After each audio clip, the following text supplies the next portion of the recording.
We'll start with the forum that first changed the way fans and commentators interact, how they voice opinions on their favorite teams, and just as frequently, their least favorite owners, coaches, and players.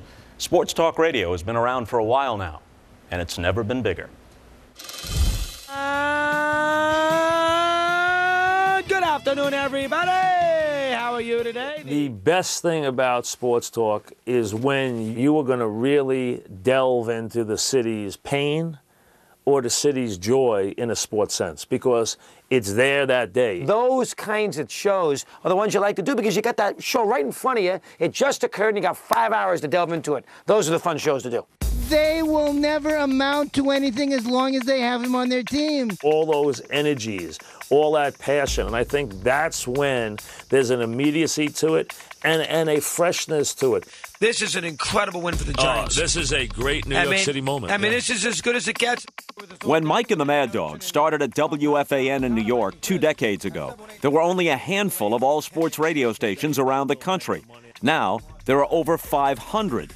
But sometimes all that sports talk can be tough to take. The worst thing about sports talk is beating a dead horse aspect of it. There is an element of, oh my God, again I got to deal with this? The other part, it can be very negative at times. The Philadelphia Eagles select Donovan McNabb. I was in Philadelphia when Donovan McNabb was drafted, and I can remember Sports Talk Radio had a bunch of just dimwits. They actually had like 2 busloads of people drive to the draft, and they booed the pick. And I can remember watching on TV thinking this climactic moment in Donovan McNabb's life is ruined by a bunch of guys who just were idiots. From our standpoint, the negativity is better for us because it adds controversy. No question. The Giants winning the way they won is a 9. The Mets collapsing the way they did for what we do is a 10. For most athletes like myself, I try to stay away from all talk radio shows. Like most local markets, Pittsburgh has the loud, controversial drive time host. Mark Madden is that guy, and he doesn't seem to be a big fan of Hines Ward, or as Madden calls him, whines hard. Whines hard? I'm always whining. Wow. For some reason, he don't like Jerome and I. And that's because he asked us to go on a couple of his talk shows, and I just don't want to associate myself with that. Are you walking around naked talking to me on your cell phone? What are you doing? In Chicago, the loud guy is Mike North, who does the morning show on WSCR. His target this day is his guest, Ozzie Guillen. I'm telling you guys that every 10 days. Hey, Ozzie, clean up your damn mouth when you're talking on the radio and you're talking to me. Have a little respect, all right? Why are you talking about that? You respect. That's my job to find out what's going on. It's my job to find out what A.J. Brzezinski thinks. It's my job to figure out what the hell's going on. Don't ever talk to me like I'm some... Yeah, you better hang up the damn phone. I said it, you got a problem with me. I don't have a problem with you. Come to the studio. Don't ask me to come to your house. I don't have a problem with you. Come to my house. So far, nobody's taken me up on the offer. In this town, it's trash. And too often, it dips into mindlessness when you have this great sports city filled with people who like to think and debate sports. They call older women cougars because they pounce on the young. Pounce. Not a MILF, huh? Yeah, you could be a MILF. Okay. And a lot of sports talk radio isn't just about sports. Guy radio. What is guy radio? It just doesn't have to be so dumb, stupid, and lowbrow. Do I like to spend a lot of time on it? No. But do I think that when you go to a sports bar and you're watching the White Sox game or the Cub game or the Bear game, that all you talk about is that game? Or do you talk about the hot-looking babe that just walked by? You're talking about what you want to drink. These program directors who have been in the business 10 minutes or 20 minutes, they think they have a plan. And I've had guys come up to me and say, you have to do guy talk. You can't do sports talk. You can't get ratings with sports talk. Well, we've always gotten ratings with sports talk. I mean, why waste my time? Every single freaking year, I get myself juiced up for this stupid team, and at 43 years of age and 3 kids, enough already. I'm not stupid. I know that I got a little something going. Let's have some fun with it. When am I ever going to have a chance to win a lousy freaking champion? What time? There's very little gray area sometimes in talk radio. We have to have an answer. We have to have a winner. We have to have a loser. We have to have a hero. We have to have a GOAT. I think it's sometimes difficult to have something in the middle. If you walked up to me in the street, I'd say you were a piece of garbage, you couldn't play the game, and you're a selfish teammate. This would probably be the best show you've ever had, and you're a very angry man. I'm not angry. Why does it have have to appeal to the 26-year-old guy who's single, who was drunk last night and just rolled out of bed and wants to turn on the radio. Hey, what did you do last night, man? Well, I did this, man. What did you do? Ed, you're a jerk. You're a clown. What? I can't listen to that. And I've been following sports my whole life. I cannot listen to most sports talk radio. It's that bad. And I've heard guys make comments, you know, oh, it's the gutter of the sports business and stuff like that. And I do get offended when I hear that, because I don't think it has to be that way, or B, anyone should look at it that way, because I just don't think that's real.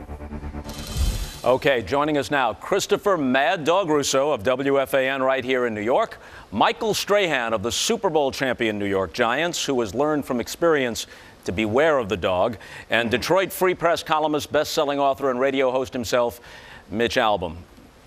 Dog, it's inevitable. Okay. You might as well get us started. We're not in Tucson, right? So here we go. And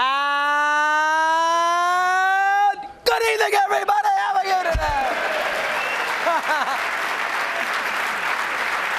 All right.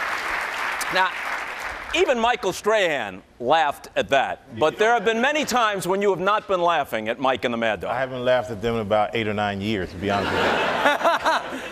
I'll be honest with you. And Chris, we've had problems. This is the first time I've actually been this close to him or have talked to him probably about 8 years. Absolutely. Because there was something that happened on the show, which I think was a little cowardice. So I told our PR director, you tell them I'll never do their show again. And being that I'm a man of my words, I don't mix my words when I tell you how I feel.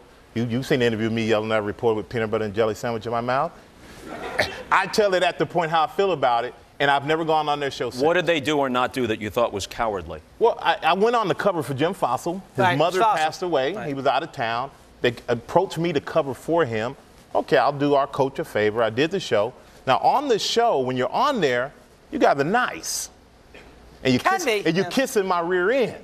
Probably. But the second I was off, I get called about what you're saying. And to me, I'm the type of person that if I have something to say, I'm not going to cover and be nice to you at the time to get what I want, and then when you're done, try to blast you. You know, to me, there's a certain level of respect about it. And that's why, you know, it's so different from what you do and what a reporter does who comes to the locker room every day. Because, and they'll tell you, the guys who cover us every day, if they say something or if I pay attention to even what they write and it's something I feel like is incorrect, and a lot of times more about my teammates, I'll approach them. But on the radio, you can't call in. I'm making your show. How do you plead? Well, I think that he has a fair point. The talk shows, the good ones, are almost more for the fans, per se, than they are for the athletes in general. So we have had issues with Michael and obviously other players. Another example would be the Favre sack when Michael got that sack to break the sack record at the end of that last year there in 2000 or whatever year it was. And we were annoyed because Favre sort of set the sack up. They were annoyed because it was me, and I basically told them, I don't need you to do my job, but you need me to do your job. And I think as an athlete, when you have control, people don't like that. You're so used to yelling and screaming, you cut off your callers, you're disrespectful to everybody, and for some reason, people love that. But well, you said, I don't. You said in the piece, and Mike more or less agreed, that it runs largely on negativity. It's great if a team wins a championship, but negativity fuels sports talk radio. Do you ever knowingly, disproportionately emphasize the negative, or even say something which you know is unfair, but it might get the calls started? Unfair, I do not say anything unfair. But do I accent the negative? Not knowingly, Doug. Well, not knowingly, but do I go crazy on a negative? I'm not stupid.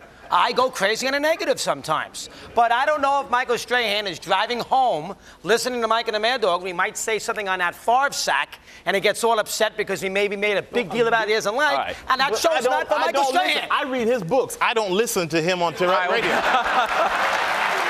job. I'll be honest.